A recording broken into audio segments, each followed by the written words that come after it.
yan. Pagdadiretso ka lang ano dyan eh. Oo, tayo mo ang tutulin nila.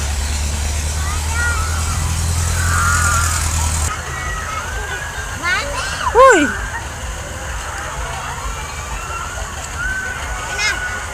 Antok match?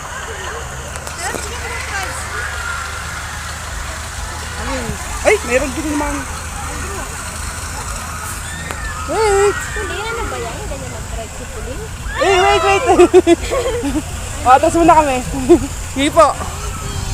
Yan. Okay.